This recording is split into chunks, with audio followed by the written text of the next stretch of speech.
अस्सलाम वालेकुम नाज़रीन। जहाँ एक तरफ लंदन से ये ख़बर आई कि मियाँ नवाज़ शरीफ साहब को लंदन में क़याम के हवाले से जो वीज़ा की तोसी की दरख्वास्त थी उसको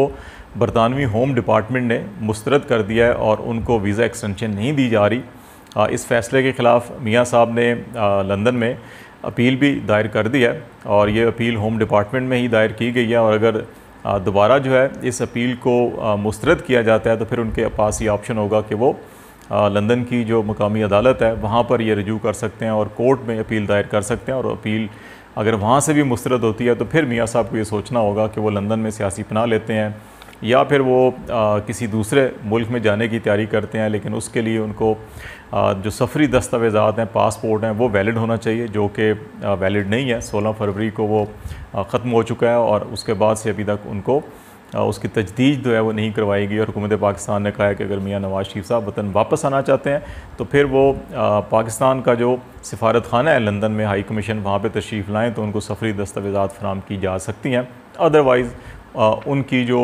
पासपोर्ट है या सफरी दस्तावेज़ात हैं उसकी फरामी जो है या तजदीद मुमकिन नहीं होगी। तो एक तरफ तो ये सूरत हाल है। इन ख़बरों के साथ ही पाकिस्तान में फिर ये ख़बरें आना शुरू हो गई कि जो PDM है उसको दोबारा से असर नो फ़ाल किया जा रहा है और उसका सरबराही इजलास जो है वो तलब किया जा रहा है। और इस सरबराही इजलास में जो सियासी तहरीक है, एहतजाजी तहरीक है हुकूमत के ख़िलाफ़, उसको असर नो अब दोबारा से शुरू किया जाएगा और हुकूमत को टफ़ टाइम देने के हवाले से बातचीत की जा रही है। तो आज हम ये देखेंगे कि ये जो मौजूदा सियासी सूरत हाल है इसके अंदर PDM की जो तहरीक है वो कितनी मजबूत और मरबूत हो सकती है, इस तहरीक के मकासद क्या हो सकते हैं। और अब तक जो पिछले 3 सालों से ये तहरीक मुसलसल चल रही है, जब से 2018 के इलेक्शन हुए हैं और उसके बाद से इलेक्शन के नताइज को तस्लीम नहीं किया PDM की जमातों ने, लेकिन तमाम जमातें जो हैं वो पार्लियामेंट के अंदर किरदार अदा कर रही हैं। लेकिन JUI के सरबराह मौलाना फजल रहमान साहब और मियाँ नवाज़ शरीफ साहब और बीबी मरियम सफदर साहिबा जो हैं वो असम्बली से बाहर हैं, सिस्टम से बाहर हैं। तो वो सबसे ज़्यादा मुतरक होते हैं PDM को फ़ाल करने के हवाले से, और जो पार्लियामेंट या हुकूमत है उसको गिराने के हवाले से उनका जो बयानिया है या जो रवैया है, ये सोच है, वो एक्सट्रीम के ऊपर है। जबकि शहबाज शरीफ साहब, पाकिस्तान पीपल्स पार्टी, ANP, इनकी राय जो है वो ज़रा मुतदिल है और इनका ख्याल है जी कि पार्लियामेंट के अंदर जो है हुकूमत को टफ़ टाइम दिया जाए,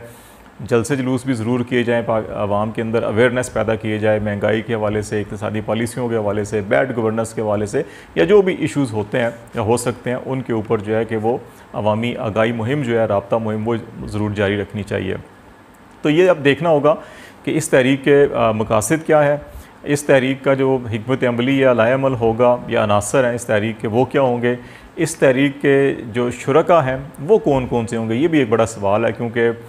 माजी करीब में जहाँ पीपल्स पार्टी को शोकाज नोटिस दिया गया, ANP को शोकाज नोटिस दिया गया, फिर वो दोनों जमातें PDM से अलग हो गई। फिर बाद में ये बातें होना शुरू हुई कि अच्छा जी हम दोबारा इकट्ठे हो सकते हैं और इसके ऊपर बातचीत की जा सकती है। तो ये भी देखना होगा कि अब दोबारा जो है कि कौन कौन लोग इसमें हो सकते हैं। और फिर एक पहलू ये भी देखना होगा कि इस तहरीक की नोयत क्या होगी, मकसद क्या होगा, मंज़िल क्या होगा, और उस मंज़िल और मकसद के हसूल के लिए तरीक़ाकार या जद्दोजहद का तरीक़ाकार है वो क्या होगा। तो इसके ऊपर आज हम बातचीत करेंगे। अगर सबसे पहले मकासद के हवाले से देखें PDM के, तो शुरू से जो मकासद थे वो तो ये थे कि इस हुकूमत को नहीं चलने देना, असम्बलियों में हलफ नहीं उठाना, हलफ उठा लिए गए। फिर शुरू में ही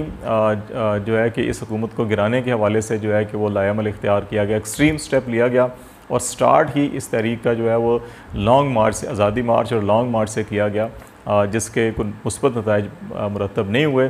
ये अमूमन तहरीकें जो है जब शुरू की जाती हैं तो उसमें सबसे पहले ये देखा जाता है कि आप स्ट्रीट लेवल के ऊपर, यूनियन कौंसल, तहसील या डिस्ट्रिक्ट लेवल के ऊपर पहले अपने कारकुनों को मुतहर्रिक करते हैं, मोटिवेट करते हैं। उसके बाद फिर आप मुख्तलिफ़ ज़िली सतह के ऊपर कन्वेंशन मुनक़द करते हैं, जलसे जुलूस करते हैं, रैलियाँ निकालते हैं, ताकि जो कारकुन है वो मोटिवेट हों और अपने मंज़िल और मकासद और उसके असूल के लिए जो राह मुतय्यन की जा रही हो उससे बखूबी आगाह हों। और उसके बाद यूँ आहिस्ता आहिस्ता हुकूमत के ऊपर प्रेशर बिल्ड किया जाता है और हुकूमत को मजबूर किया जाता है कि वो इस प्रेशर के नतीजे में बैक फुट पे जाए। आखिरी स्टेप ये होता है कि आप एक लॉन्ग मार्च या इस किस्म की स्टेप्स लेते हैं और फिर उसके बाद ये होता है कि आप असम्बलियों से इस्तीफ़े या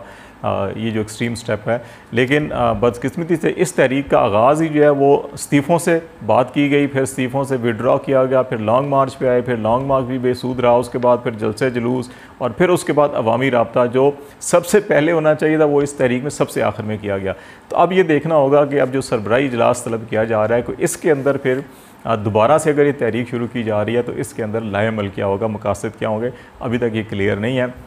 दूसरी बात ये देखनी होगी कि इसमें जो पार्टिसिपेशन है क्या पीपल्स पार्टी और ANP को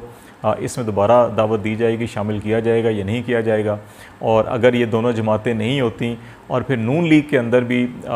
मियाँ शहबाज शरीफ साहब और मरीम नवाज़ साहिबा की जो पॉलिसी है नवाज़ शरीफ साहब की वो थोड़ा डिफरेंट है।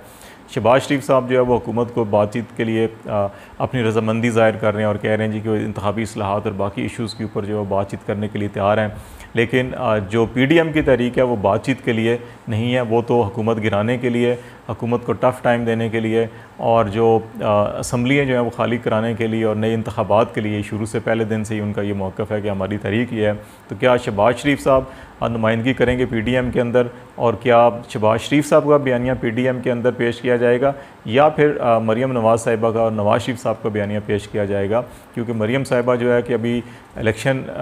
जो हुए थे आज़ाद कश्मीर के या सियालकोट के उसके अंदर जो सूरत हाल सामने आई उसके फौरी बाद उनकी ये रिपोर्ट्स आई कि वो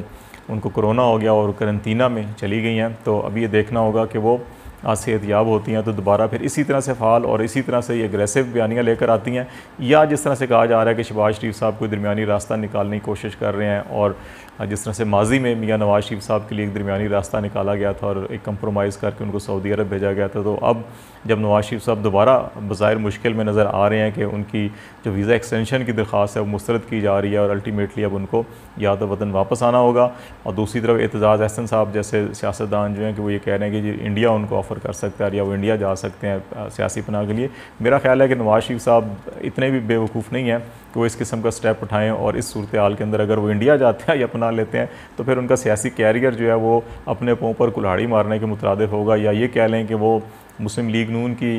जो सियासत का ताबूत है उसमें नवाज़ शरीफ साहब आखिरी कील खुद ठोंकेंगे अगर वो इंडिया जाते हैं या सियासी बना लेते हैं। मेरा ख्याल है ऐसा शायद वो नहीं करेंगे, ना ही उनको ऐसा सोचना चाहिए।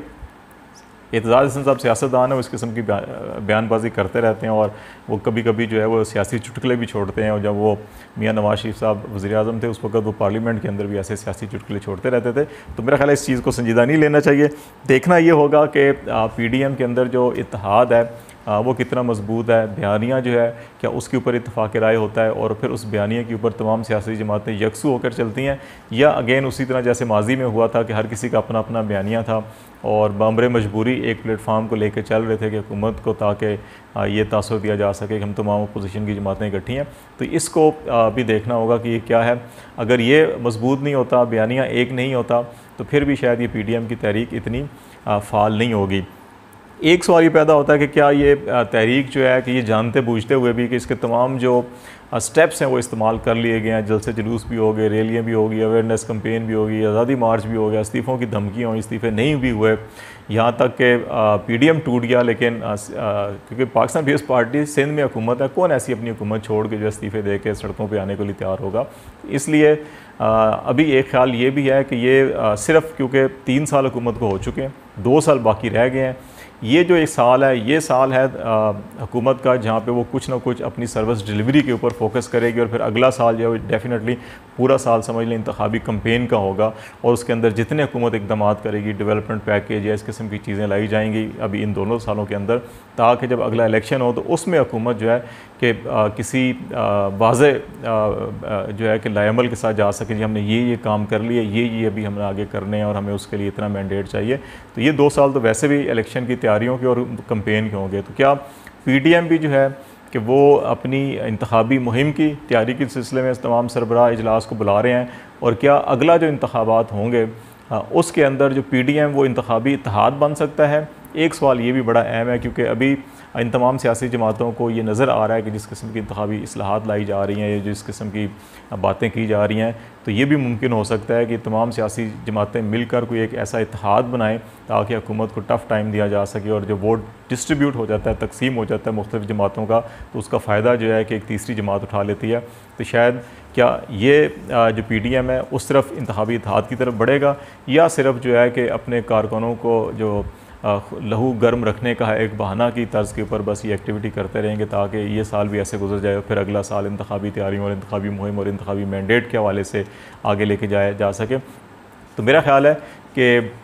PDM ना तो हुकूमत गिरा सकती है, ना ही हुकूमत को वो टफ टाइम दे सकते हैं जो कि शुरू के दिनों में सोचा जा रहा था या तसव्वुर किया जा रहा था कि तमाम सियासी जमातें अगर मिल जाएं तो फिर तहरीक इंसाफ को बड़ी कम अददी अक्सरियत हासिल है। MQM और इत्तेहादी जमातों के साथ मिलकर बमुश्किल उन्होंने हुकूमत बनाई है, तो इस हुकूमत को 1 साल या 2 साल के अंदर गिराया जा सकता है। 3 साल हो गए, अभी इस हुकूमत को गिराने का कोई फ़ायदा भी नहीं है। अगर ये गिराते भी हैं तो वो सियासी शहीद बनेंगे और वो ज़्यादा हमदर्दियाँ लेंगे आवाम के पास जाकर। और इस वक्त मेरा नहीं ख्याल कि तमाम बड़ी जमातें माँ सवाए JUI के कि उनके भी एजेंडे पर ये हो कि हुकूमत को गिराया जाए, ऐसे अब मेरे ख्याल किसी के एजेंडे पर नहीं होगा। अलबत्ता अभी तमाम सियासी जमातें जो हैं अभी अगले इंतखाबी